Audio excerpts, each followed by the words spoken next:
This podcast is supported by MIDI Health. Are you in midlife, feeling dismissed, unheard, or just plain tired of the old healthcare system? You're not alone. For too long, women's serious midlife health issues have been trivialized, ignored, and met with a just deal with it attitude. Many of us have been made to feel ashamed or forgotten. In fact, even today, 75% of women seeking care for menopause and perimenopause issues are left entirely untreated. But here's the powerful truth. It's time for a change. It's time for MIDI.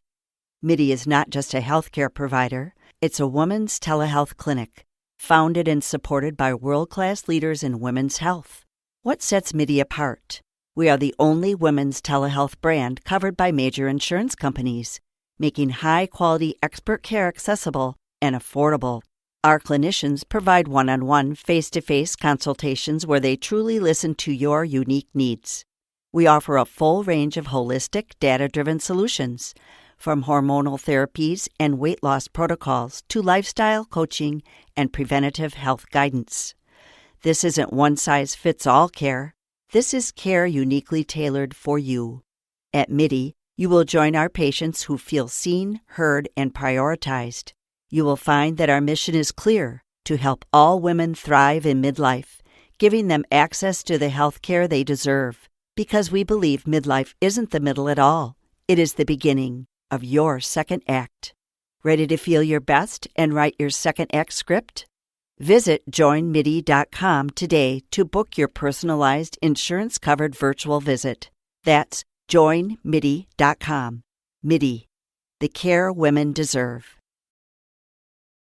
It says here, with psychosomatic symptoms difficult to endure, affecting the upper respiratory tract.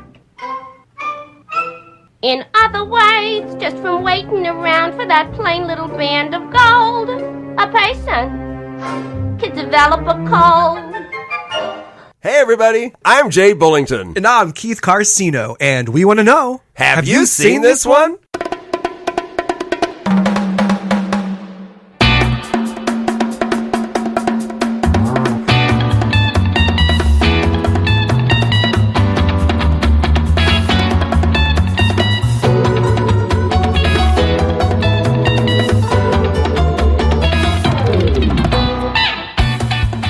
Hey Keith, what's the weather like there?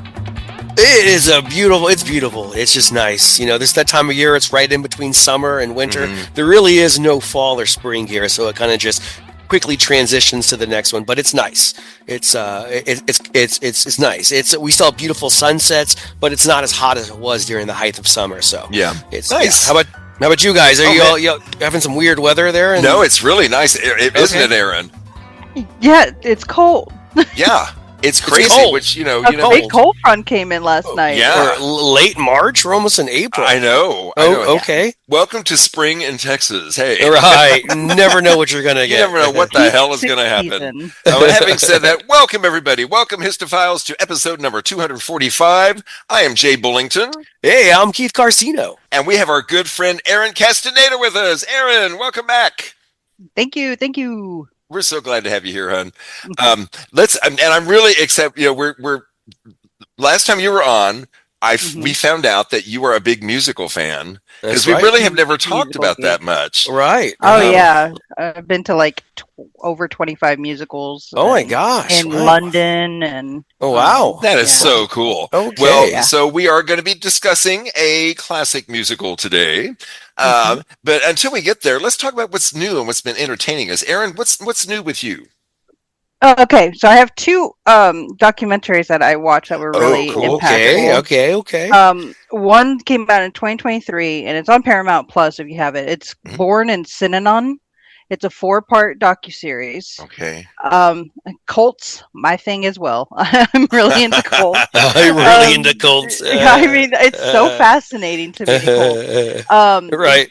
Synanon was founded in 1958, where it was for addicts, and it was supposed to be like another version of like AA, but without all the religious aspects of it, and it was Okay. more of Okay. like addicts being in one spot and helping each other as a group to not drink, not do drugs, and everything like that.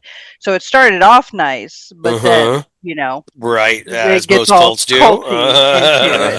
Yeah, exactly. So this one is about a woman who she was born into it and was she left when she was 6 with her mother. So this interviews the other kids who were in Synanon and other people who were in Synanon while it was at its peak and when it started. So it's super interesting. Wow. And there's also a documentary on HBO about it, but this one is like a first-hand experience, and the other documentary is more about the outside perspective of it.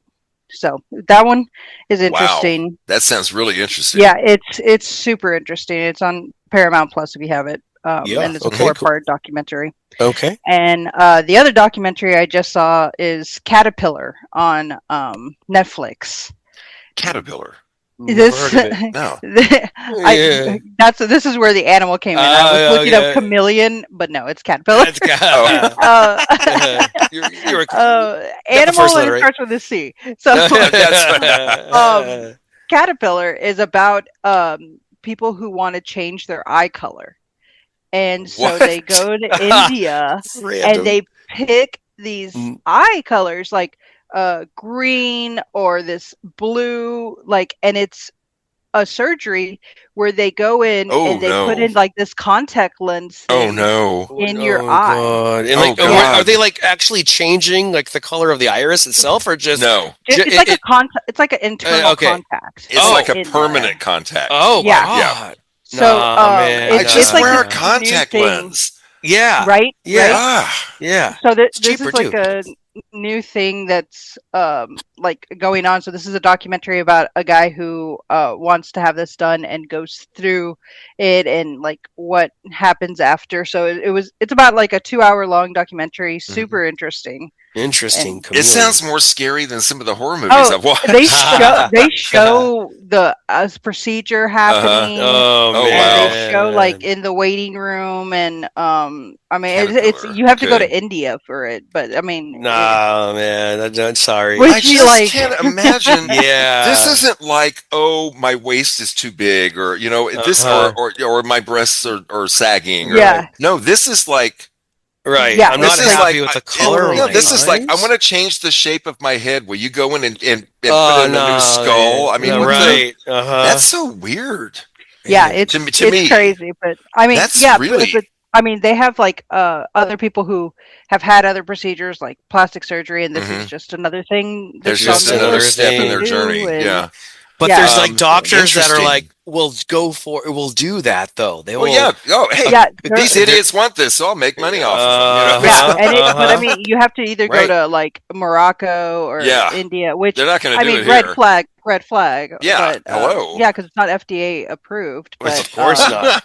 Nor insurance companies like, we'll cover that. I'm sure Medicare will cover that for me. I mean, it just goes through his journey, and there's like a mistake that's made, and how they want to fix it is just crazy. Oh my God! It's like, it's no problem. And it's like, oh my God. That's one. The sense of sight is one that I do not want to mess with. Like it's I'm not risking. That's what I don't get. It's just for the color. It just seems like you're endangering something for no reason.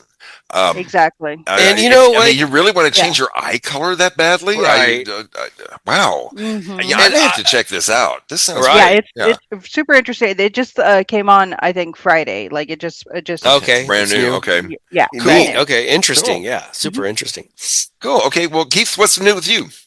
I don't know how I came across this one, but I was like, I was on Hulu looking for horror movies, and I came across this one from 2023 called All Fun and Games, and it stars Asa Butterfield from, remember, he was in Ender's Game, as well as the boy in the striped pajamas. He played one of the little boys, the little German boy. I know the movie, but right. It also stars Natalia Dyer, who was one of the girls in Stranger Things. So I was like, hey, these are pretty big names. I've liked some of their stuff they've done. Yeah. The movie though is it's basically about this cursed knife that if you have the knife it unleashes this demon, and whistle. Yeah, right, exactly. But this one was not done as well. It's a 4.3 on IMDb. Oh, and that's pretty accurate. That's pretty accurate. I'd say I would not recommend this one. One horror series. Thanks for sharing that. Right, don't bother with it. All right, just stay away from it. No, one though I've been meaning to see this one too. It's Welcome to Derry. You've seen the Welcome to Derry series? Oh, I have not seen this. Man, you need to give it a try, man. Okay. Watch the first few episodes and see if you like it. There is a strange kind of military part to it too. That's I thought, where are they going with this?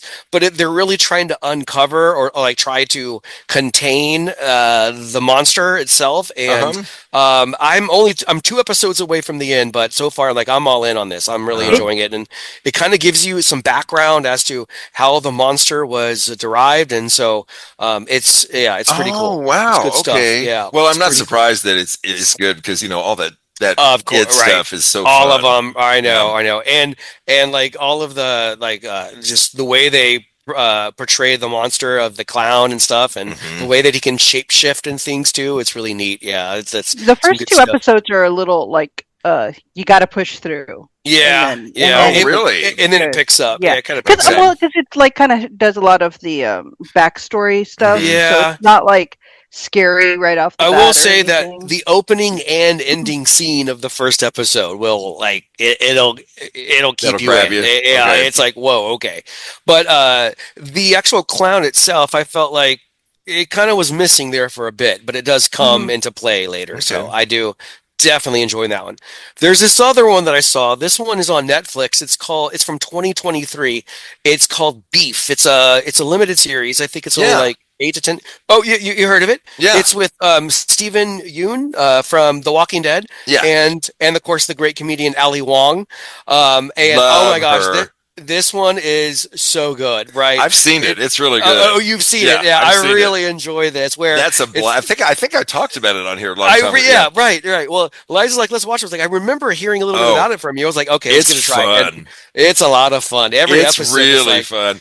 And it's like, the way things escalate, right? It's really hilarious. It's so immature, but at the same time too. Aaron, Beef. It's all about these people like road rage, yeah, and things getting out of hand. And it's they're like, really I'm gonna get you back, revenge, and it's like, I'm gonna one up you on this one, and it gets intense. Really good. Like the things they do to go out of it. Like, I'm willing to destroy our lives in order to get back at you. It's ridiculous. It's fun. Yeah, it's a lot of fun. So I highly recommend Beef. Watch it. It's on Netflix, I believe so. That's pretty much it for me, though. Jay, what's been entertaining you? I've just got one thing to talk about. I went to see Ready or Not 2, Here I Come. Oh, yeah? Okay. And I really enjoyed it. Now, I'm not going to say it's not as good as the first one, but I mean, so many times that's the truth. That happens, yeah. Sure. But, it has Samara Weaving, who I love Samara Weaving from the original. And then Catherine Newton, who I wasn't familiar with, but she plays Samara's sister. And they have some issues that they're going through with themselves, and then also this mess. It also has Elijah Wood and Sarah Michelle Gellar, and even David Cronenberg even makes an appearance in this movie. Oh, really? It's really fun. It's not. I have to admit, it's not as good as the first one. I don't think. Okay. Yeah. Well, the whole thing about the first one is the surprise ending was like, what? Yeah. Well, now you already know that supposedly going in. All right. But they do get more into the demonist aspect of it. Like why the family started. Yes. I like that. The supernatural aspect of it is more, because that was the big. I'm really spoiling it here. I mean. But it's that's a few years old, right? Well, it is. But it's not like one of those big movies where everybody's it. Right. But if you like these movies, it's fun. Go see it. It's fun. I enjoyed it. All right, and that's all I have new this time. But let's get on to our movie. Not the first musical we've ever done. We've done some musicals. Oh yeah, and we'll be doing some more. But this is one that I hadn't really, for some reason, I hadn't thought about this one, Erin. And when you brought it up, I'm like, what? Why didn't I even think of this? So I'm so glad you reminded me to think of this wonderful film. We're going back to 1955, and let's do it, folks. Let's talk about Guys and Dolls. Okay, dig me in. Luck be a lady tonight. Luck be a lady tonight. Do you take sinners here? You want to take me to dinner in Havana, Cuba? Luck be a lady tonight. Do you know what I dream about? You. You are up to no good, Detroit. This should be the greatest crap game of your career, Nathan. Look, we love each other. We're gonna get married. All we need now is a license and a blood test. My daddy always said there's only one time a man should be in a hurry. When the cops are coming up the stairs.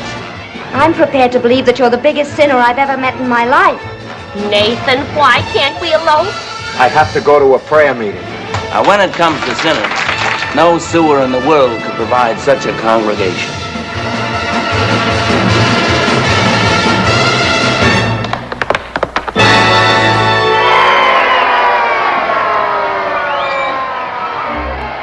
Yes, from 1955, Guys and Dolls, directed by Joseph L. Mankiewicz, who directed my favorite movie ever in the entire world, All About Eve, which we covered on this show, and I made Paul watch it years ago.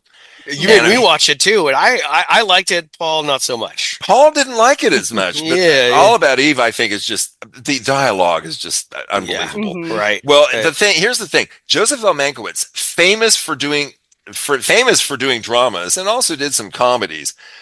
Not known for doing musicals. It was really a big surprise when people said, this guy's going to do a musical. We're like, I say we, I wasn't born yet, but I was still 5 years out. But people were like, he's going to do a musical, but I got to say, he did a really good job on this one, I think. Okay. The stars. Well, especially with all the feuds and everything. And drama behind it. He did a good job on it. Keith, there's so much going on. Just a bunch of alphas or what? We'll get into that later. I have a feeling I know who and what. Yeah, okay. You might. Okay, right. You might. The stars, here we go. Marlon Brando in a musical. Marlon Brando starring in a musical. I mean, that alone was like, what? People are like, what? Frank Sinatra, of course, in a musical. Of course. Gene Simmons. People were surprised that she was starring in a musical. She was not a musical star. She did really good. She did a pretty good job. Yeah. And then Vivian Blaine, who starred in the stage version of this, she was repeating her, and thank God they used her. So, quick summary: in New York, a gambler is challenged to take a cold female missionary to Havana, but they fall for each other, and the bet has a hidden motive to finance a crap game. So basically, this is two stories melded into one. They did for this musical. They took two different like romantic stories and mixed them together. Yeah. So we start out here. Gambler Nathan Detroit. He seeks to organize an unlicensed craps game, but the police, led by Lieutenant Brannigan, are putting on the heat. Nathan's usual locations are turning him away due to the pressure from Brannigan. So he's having a hard time trying to find a place to hold his crap game. This is Frank Sinatra. Okay. The Biltmore Garage will allow Nathan to hold a game, but has to pay $1,000 security deposit, which he doesn't have. So adding to his problems, his fiancée, Miss Adelaide, a nightclub singer, she wants to get married after they've been engaged for 14 years. Dang, man. Like, dude, tie the knot already. Let's go. And she wants him to stop this gambling stuff and go straight. But his only talent is gambling. That's all he, all he knows what to do. Yeah, that's all he knows what to do. So, okay, we've talked about how this movie starts. Let me ask you, Keith, have you ever heard of this movie? No, never heard of it. I've heard of the actors, but never, obviously, but never. I was wondering because I know. So, Erin, tell me about your history with this movie. It's just when I was a kid. I watched this one all the time. I had it on VHS, and so my parents showed it to me when we got into musicals. I was like 8. I went to Phantom of the Opera for the first time, and that was my first intro to musicals. And my parents were like, "Oh, y'all like it? Here's these movies," and started showing us all these musical movies.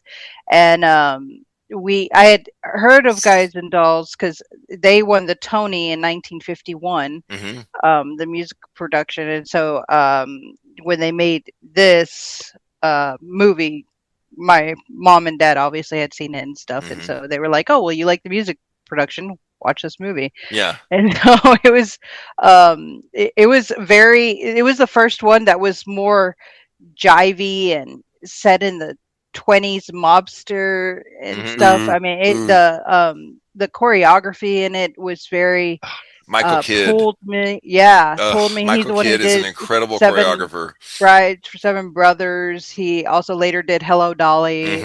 Michael Kidd was amazing. Oh, so good. So that's kind of like one of the starts to the movie musicals I got into. So, and speaking of Michael Kidd, this movie opens before the story even starts. It opens with a ballet, and you see all these people, and you're getting into this. The ballet introduces you to the world that you're about to spend some time in. This world in New York, where these people are out on the street and they're all gambling, and they're all betting on horses and stealing, and there's all kinds of stuff going on. And that I love that opening ballet. I could watch. In fact, I just watched it. It's on the background here. I was watching it, before we started recording. It's just so beautifully choreographed and funny and cute, and I just and the dancers are so good. So good. It's being a former dancer, I'm looking at what they're doing. Y'all, this is not easy stuff, and they make it look so easy.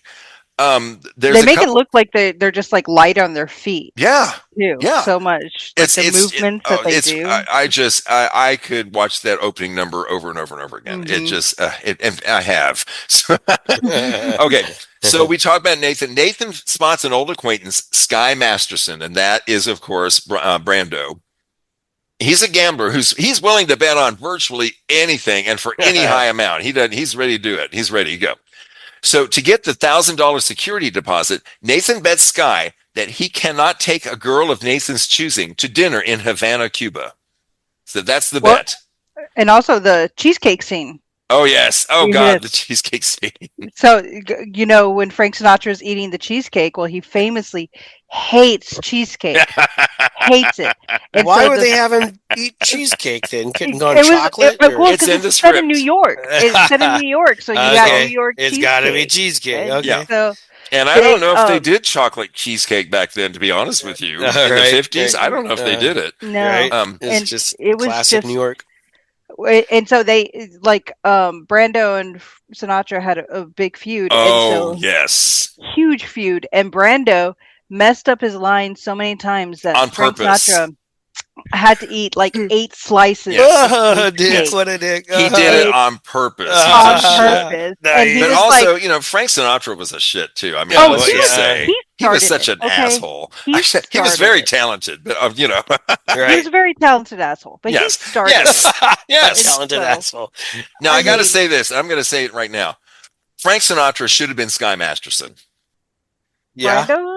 Yes, I think Frank Sinatra should have been Sky Masterson. Oh, Frank Sinatra is singing "Luck Be a Lady Tonight." Okay, so the song, yes, the singing, I agree that he would have, but he actually got more screen time playing this role, and also he's too scrawny. He didn't have that tough persona. He has that comedic acting though. Yeah, but I think he's got the person. I think he could have pulled it off really well. And I think not as attractive as Brando, though. But I still. Yeah, but he was. I'm sorry. I think I will always think that Frank Sinatra should have played that part. I don't think Brando is the best choice in this movie. I'm going to say it right now. No, but he was writing the tales of the Oscars for the Waterfront. But when he dances, he lacks the ability that the other dancers have. Yeah. I mean, it's just to me, it stands out. I can't help it. Like, whoa, you don't, and he doesn't have the singing capability of Frank Sinatra by a long shot. Oh, not many. That's did. Yeah. Well, yeah, that's and I really think they made a mistake in that. Just because, and also, see, Joseph Mankiewicz had worked with Brando before. Also, they were really tight. So that's Joseph Mankiewicz really wanted him in this movie. Gotcha. And so they were friends. So that's how that happened. But Well, I mean, in 1952, also Frank Sinatra was more like considered a washed-up actor and more into the singing area. So Brando was like the star of the time. well, yeah, Frank Sinatra won an Oscar though for acting. No, yeah, he did. But like at the time when the movie was when this came out, yeah. Oh, he was still high up there though. But, no, he was still high up there. But there was nobody bigger than Brando. Was like, yeah, there was nobody bigger than him. Yeah, and that's why it happened the way it did. I just don't know if I could see him in Sky Masterson. Oh, I do, big time. I don't know. And I see somebody like Phil Silvers as Nathan. I want somebody funnier than Frank Sinatra. Well, Frank Sinatra is funny enough. They actually were talking about doing Dean Martin and Jerry Lewis they were I'm in talks. So glad they didn't do that. This. Oh, yeah. No. I don't see that at all. I think Jerry Lewis would have gone a little too far. He would have, he would have been too much Jerry Lewis. He would have been too. Jerry Lewis is funny, but he could not lose himself in a character to save his life. He was always Jerry Lewis. You know what I mean? Yeah. Even when he tried not to be, he was still Jerry Lewis. And Dean Martin too. Dean Martin was not the best as far as portraying other characters besides himself. Exactly. So I mean, that would have been a mistake, a more mistake to me. Okay, so they make this bet. And he said, okay, I'm going to pick a girl and you got to take this girl to dinner in Havana, Cuba. So Nathan nominates Sergeant Sarah Brown, a sister at the Save a Soul mission, which of course is against gambling because that's, God would say no to gambling. So Sky pretends to be a repentant gambler just to meet Sarah. And he proposes a bargain. I will get 12 sinners into the mission for you on Thursday, for your Thursday night meeting, if you will have dinner with me in Havana. And she is in danger of losing her mission. Because they're saying you're not getting enough people in here. We can't afford to pay for this place anymore. So who would have thought in New York City hard to find 12 sinners to enter your building? Right? It's easy to find 12 sinners now to get them to come into your mission. Right. That's the thing, right? Exactly. Right? Who wants to? Too busy gambling. So with General Matilda Cartwright threatening to close the mission's Broadway branch, Sarah agrees to the date. She says, okay, I'll go have dinner with you in Havana, Cuba. Well, okay. Meanwhile, confident that he's going to win this bet, Nathan gathers all the gamblers, including a visitor that Harry the horse has invited, Big Jewel, a mobster. Oh, God. Big Jewel. From Chicago. Oh, man, I love the side characters in this movie so much. That to me, they're so much more fun than the main characters. I can't help it. I love them. Except one, and we'll get to that. Meanwhile, confident that he will win the bet, Nathan gathers all the gamblers, including, the mobster. Okay, when Lieutenant Brannigan appears, Benny Southstreet claims they are celebrating Nathan marrying Adelaide. And Nathan's like, what? What? Hey, go with it. Yeah, okay, 14 that's what years, we're doing. bro. Yeah. Right. How long have you been engaged for 14 damn years? Poor Adelaide. Suck it up. Right. Shit or get off the And pot. 5 children later and stuff. But okay, so then Lieutenant Brannigan appears, and like I say, Nathan's shocked. I mean, he plays along, and then later, oh God, I lost my bet, and I'm gonna have to marry Adelaide. Okay, let's talk about Adelaide. Vivian Blaine playing Adelaide. She played her on Broadway also. They brought her from Broadway to play this in the movie. To me, the highlight of the film. Yeah, she's got the chops and acting and a person could develop a cold. That number, I love that number so much. She's so adorable and she's so in the character. She really has got it down. She has that like New York accent. Yeah, definitely. It's exaggerated because the movie is exaggerated. It should be. I just love her. She's my favorite thing in this movie. I just think she's amazing. The fact that they were going to Marilyn Monroe was trying to do this part. Yes. And that would not have worked. No, and I'm going to say that Marilyn Monroe was very talented and incredibly comedically talented. She really had a great comedic. But we've covered some that she's really nailed, and Some Like It Hot. She was really Some Like It Hot. Hello, even her little part, her tiny little part in All About Eve, she stands out like whoa, right? And you remember her. Yep. But even her doing that little part, she was too difficult to work with. They had a problem with her on. Yeah, she was something. So else. the director ghosted her. Yeah. It's so like you ghosted Marilyn Monroe because he was like, no, I'm not working with her again. Yeah. It's like, but Brando and Sinatra, he can deal with, no problem. Okay. Well, that was a man thing. We're all men, because they were incredibly full of themselves. But entitled. I mean, what happened behind the scenes with Frank Sinatra and them two? Oh my God! He used to call him Mumbles. Frank Sinatra called Brando Mumbles. Yes. And even spray painted his trailer with Mumbles on it. That's when Brando decided to do the cheesecake scene. I'll show you. Like, okay, you want? All right. It was power plays and they were so full of themselves. Even past this movie, because Sinatra wanted the role of On the Waterfront, but Brando got it, and then he also wanted the Godfather role, but Brando got it. So that's okay. That's hilarious to me because Frank Sinatra was not really ever seriously considered for that. He thinks he was, but he wasn't. He thinks he was. In his mind he was, but he was never seriously considered for The Godfather. No. Can you imagine Frank Sinatra and oh my God. Yeah, no. I'm sorry. Some things are just not meant to be. I mean, it was just like a long feud that.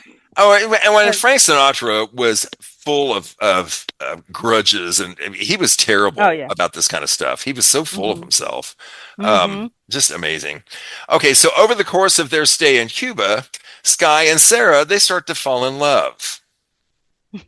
So then they return to Broadway at dawn, and they meet the Save a Soul Mission Band, which is parading all night on Sky's advice. Police sirens are heard, and the gamblers, led by Nathan, flee out through the back room of the empty mission where they are holding a craps game. The craps game is another incredible dance number. Under the suit. I do have to say, back in the Havana, Gene Simmons playing drunk was so good. When I first saw this movie, I was an adult, when I first saw this movie. I didn't see I saw it as a kid, but I didn't see it again for years. And when I saw it again, I was like, I'm watching it and I'm like, oh, Gene Simmons. Because at this point, I had seen her in so many other dramas, and I'm like, Gene Simmons in a musical. And I remember seeing it as a kid, but I was like, eh. And I'm watching, and at the beginning, I'm not convinced that she is, I'm not sold. Yeah. The Havana scene. Yes. I'm like, look at you, girl. You are really pulling this off. She was actually funny. Dancing and endearing. She's actually she's, for her not being a singer, she pulled it off. She really did a great job. And I think because of the fact that she pulled it off, because like in Brando and Gene Simmons' contract, there was like, if you can't sing, then we're allowed to dub you with another singer. And they did that a lot. Yeah, they did. That was a big thing. Yeah, but and My Fair Lady. All of her stuff was But it's just, I think because Gene Simmons did such a good job, they were like, we got to keep. And you couldn't dub Brando. He has like you couldn't fake his voice. Yeah. He has such a but every time he sings, I'm just like. Yeah, well, it's like you just want him to hit that note a little bit harder. And also soft. The dance moves are just like I just feel like he's throwing him away. I'm sorry, he's my least favorite person in this movie. Yeah, I think he has the swag in the talking parts and everything, but yeah, definitely in the singing and dancing, he fails. The musical area, he's lacking. I feel like he's just lacking there. Yeah, but yeah, Gene Simmons, I shout out to her. She did really great for never doing anything. Yeah, and you would never ever think of her as this kind of character.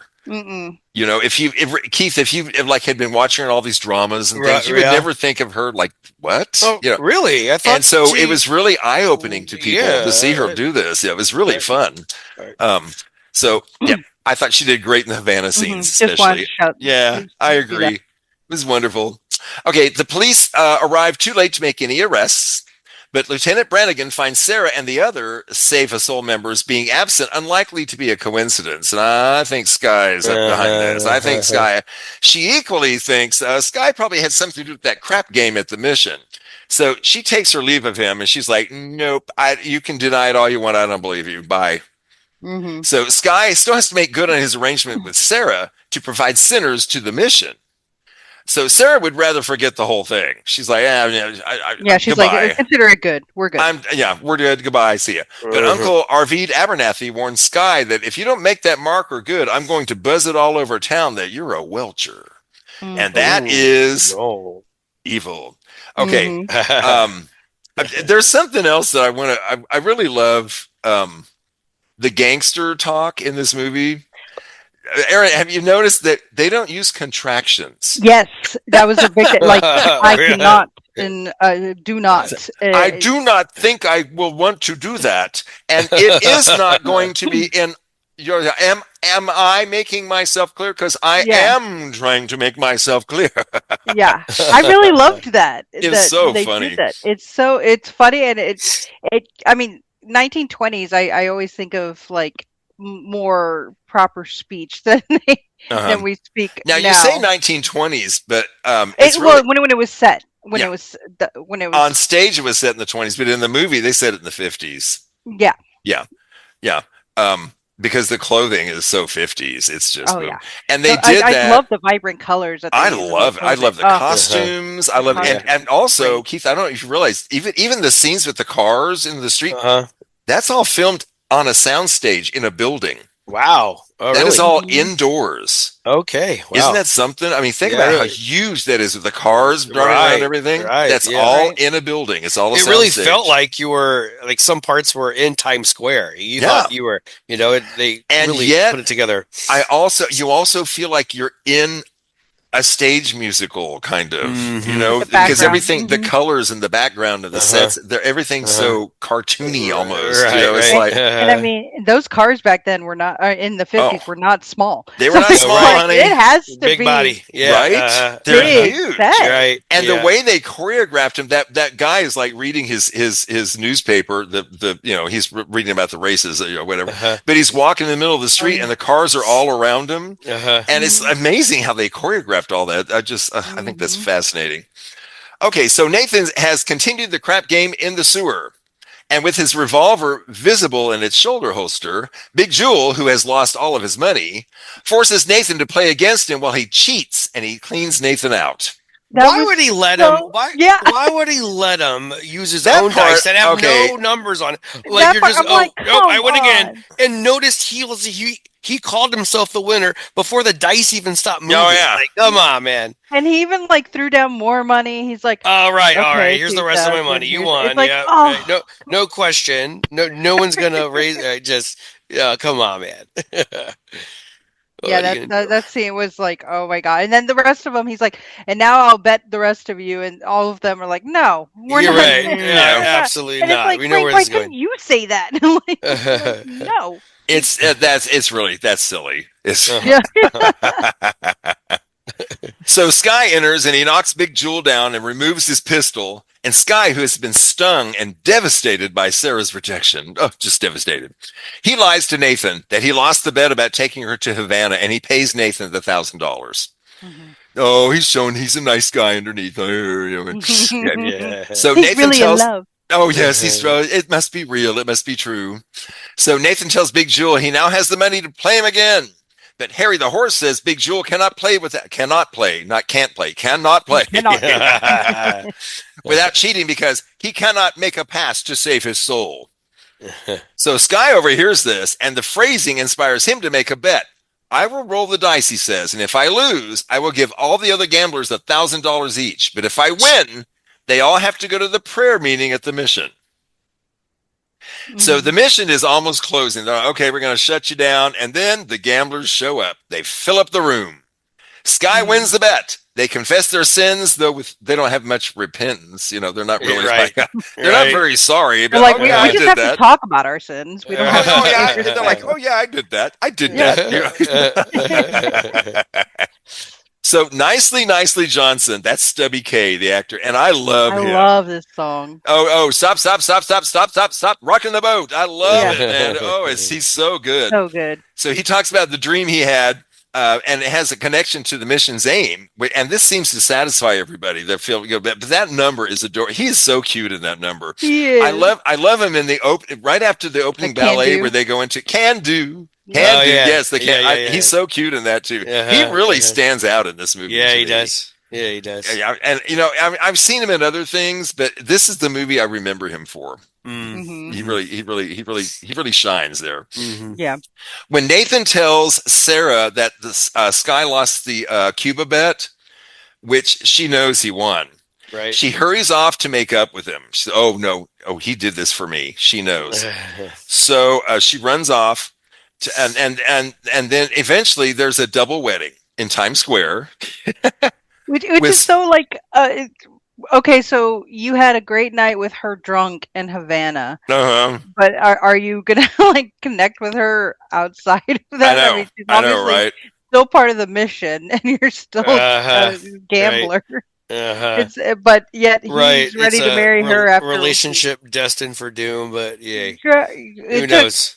It took Frank 14 years to marry Adeline. Oh, that's a good right. And then Marlon Brando's like, one drunken night in Havana. That's all he needed. Done. Tie the knot. Oh my gosh. Okay, so Nathan tells Sarah Sky lost the Cuba bet, which she knows he won. I've already said this. So we have the double wedding in Times Square with the mission's marching band and nicely playing the bass drum, and it's all very cute, happy ending. It makes me think of the ending of How to Marry a Millionaire with the double wedding. Because they both movies end with a double wedding, so it always reminds me of that. That's a Marilyn Monroe movie. Really fun. Really fun. Anyway, let's get into this. I was so into the movie that I wasn't very good about doing my notes, but I knew Erin was going to be here. Erin will hold it down like she always does. So let's know a little background. Erin, you probably already know this, but do you know Gene Kelly was sought for the role of Sky Masterson? Yes. But MGM wouldn't let him go. They wouldn't loan him out. Funny, because when we were talking about other people, it's like, man, that actually I could see because you want a well-rounded someone who can dance. Now that would have been that would have been really beautiful. On the money, spot on. But I mean, why not? Because MGM owned him. I mean, oh really? Back then it was like actors were owned by production companies. Oh yeah, that's the way it was. They got to decide. And they were like, "We're not going to lend him out." You signed a career with. I mean, you signed a contract with these. You're only going to do their movies. Yeah, but when you sign that contract, you're thrilled. Music is a lot like that too, right? I mean, music, very much. A lot of artists, very much. And so, I mean, I feel bad for him because he said that was his biggest regret ever was like that he couldn't play that part, and he would have been so good at it too. Well, Gene Kelly years later said, "I was born to play Sky Masterson like Clark Gable was born to play Rhett Butler," and I'm like, I could have seen it. I could have seen it. I love this. Marlon Brando, many years later, said, "Frank's the kind of guy who, when he gets to heaven, he's going to give God a hard time for making him bald." Yeah, because he famously that was Marlon's stab at him. He was like he kept on mentioning his baldingness on set when he would call him Mumbles because like he had a hairpiece. Frank Sinatra did. And so, oh really? Mm-hmm. Oh wow! Oh yeah, he did. That little part you could see it in some scenes with glue down on his feet and stuff. And but it was a good one. It was a good hairpiece. Oh yeah, no, it was good. He wore it for years. It was a good one. It worked. Okay, let's get into the critics. So critics' responses, as you can imagine, they're Well, as I would imagine, they're pretty mostly positive. I couldn't find any negative ones actually. We've got Peter Bradshaw says the show tunes are weapons grade, especially Saint. Sit down, you're rocking the boat. That song really gets in my head. So good. Yeah, which never fails to get any audience on its feet. A must. And an audience review. I'm going to read this audience review. Fabulous adaptation of the Broadway show Guys and Dolls. Watching Marlon Brando singing and being vulnerable touched me. He was adorable. I don't feel the same way. Obviously, I've made that clear. You know what's interesting? When they did the stage version, like they kept on bringing it back, reviving it. Like they revived it in 1967 and with an all African American cast. Oh, I bet that was interesting. Right? And then in 1992, Nathan Lane played Nathan Detroit, and that was a hit. Like everybody loved him playing that part. And then in 2005, Ewan McGregor played Nathan. Wow. I bet he was good. Yeah. I bet Ewan was really good. Yeah, exactly. He has the pipes for it. Yeah, I've got one more critic review. I'm gonna Matt Brunson, who I really like him. I almost always agree with him. He's with Film Frenzy. Brando. Now I don't necessarily. Well, you'll see. Brando is an interesting and successful choice, bringing his method maneuvers. Sinatra derisively nicknamed him Mumbles to the role of Sky Masterson. See, usually I agree with Matt, but like I say, this time I'm just not. I think Brando's an incredible actor sometimes. Yeah. I don't think he's always on the mark, Sometimes he makes some choices that I'm like, huh? But to me, the choice in this one was picking Brando to be in a musical. I'll never understand what made them think of that. And not to say I don't love this musical, obviously I do. But it's just really, I'm surprised that they went there. I feel like he couldn't really get the part either. Like he couldn't. Yeah. I mean, he's famously known as being a method actor too, and he, I feel like he just couldn't get into the role. And maybe it's because of the feud too, because he did go and ask Frank Sinatra for assistance. Like, hey, like let's go over the lines. Can you help me with the vocals and everything like that? But that was very Marlon Brando when he worked on films. He liked to collaborate. Yes. And Frank Sinatra was like, "Get out." Yeah, no, I do my thing. You do your thing. Bye. Yeah, and I mean, Frank Sinatra is very much like a one scene. One take. He liked to do one take. He didn't like to do lots of takes. Brando would. Okay, we're getting there. We're getting there. We're getting there. And he's like, no, I give my first. Which is why Barbara Streisand is famously like that too. Barbara Streisand likes to do the first take and then let's get on with it. Right? Yeah.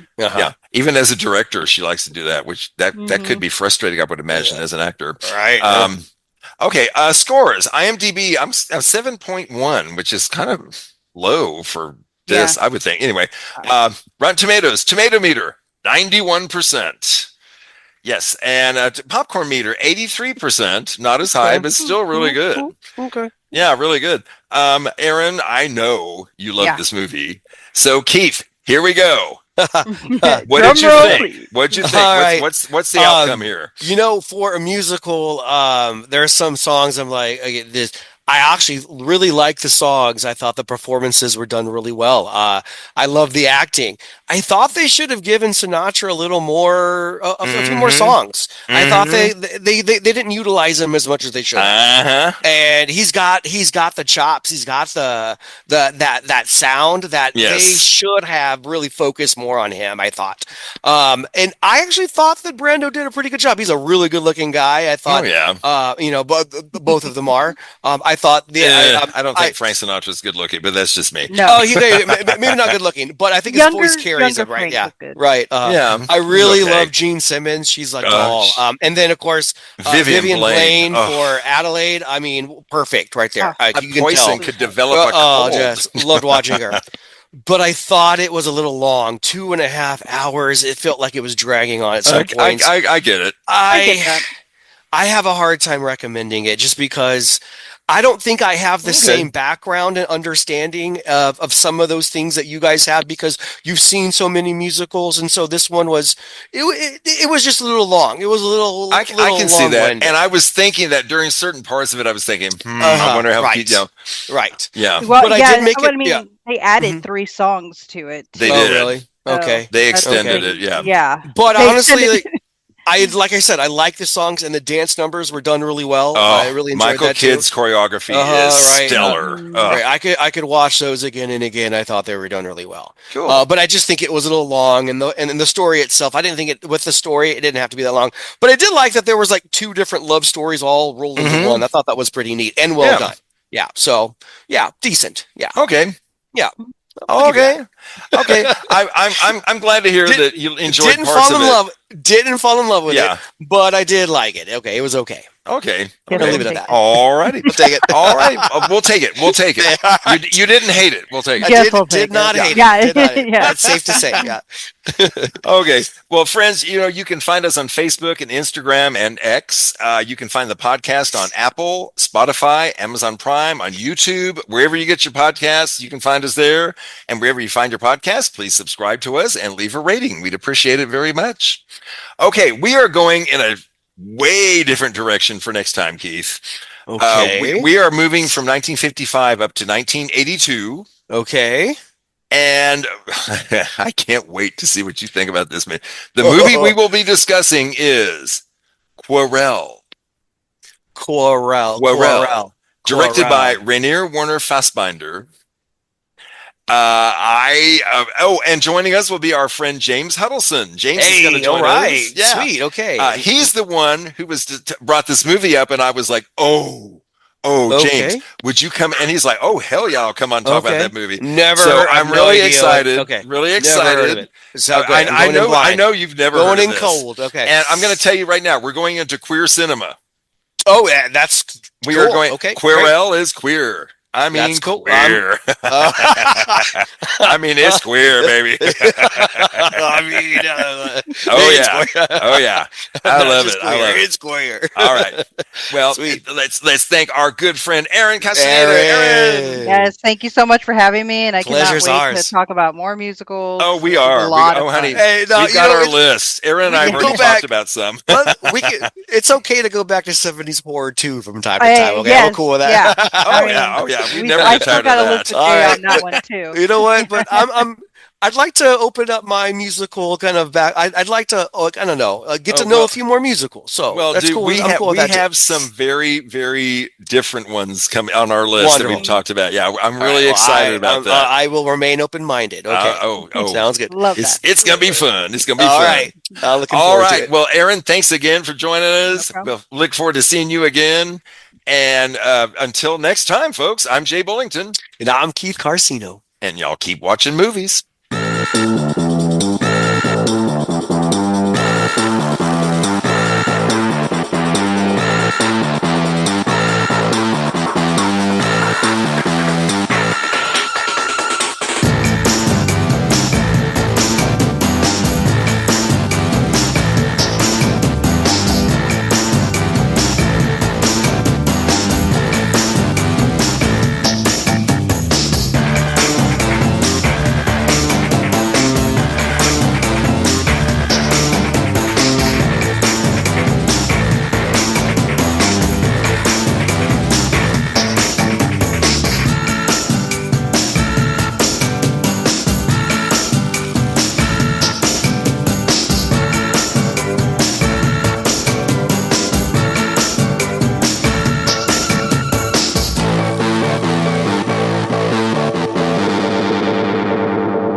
Bye-bye. Okay. Bye-bye. Okay.